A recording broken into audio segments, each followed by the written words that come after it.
దాంట్లో మెయిన్లీ చంద్రబాబు గారు ఏది డిసైడ్ చేస్తారో అప్పుడు అదే డిబేట్ చేస్తాం మనం. అందరూ దాని చుట్టూతోనే తిరుగుతారు, మీడియా అదే చుట్టూ తిరుగుతుంటది. అంతే, మళ్ళీ ఆయన మర్చిపోమంటే మర్చిపోవాలి. అంటే వీళ్ళు కూడా మర్చిపోయారు కదా సార్ ఇన్ని రోజులు. అదే అది చెయ్యరు అంటున్నా, మీరు దాన్ని డౌన్ ప్లే చేసేస్తారు. వీళ్ళు రైట్ చేయడంగా జగన్ తన 5 ఏళ్ళు ఆ మాట ఎత్తుతూనే ఉన్నాడు. అప్పుడు తెలుగుదేశం ఎత్తలేదే హోదా గురించి. కొన్ని ఎన్నికల ముందు హామీలో పెట్టారా? లేదు. 19 ఎన్నికల్లో పవన్ కళ్యాణ్ ఇచ్చిన హామీ ఏంటి? హోదానేగా.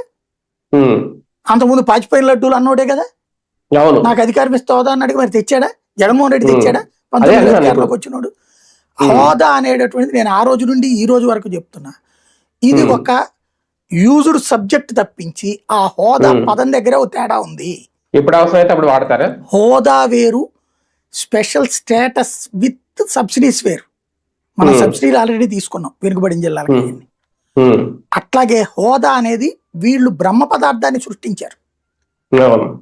హోదా బేస్డ్ ప్యాకేజీ ఇస్తామన్నారు. అప్పుడు మన్మోహన్ సింగ్ ఆ మాట చెప్తే అది పొరపాటు అన్నాడు, హోదానే అని చెప్పారు అప్పుడు కాంగ్రెస్ వాళ్ళు.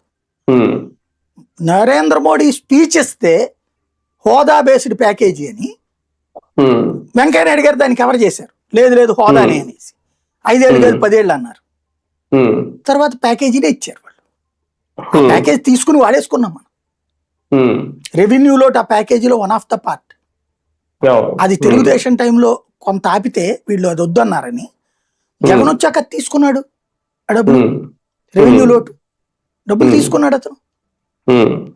కాబట్టి కొన్ని పదాలు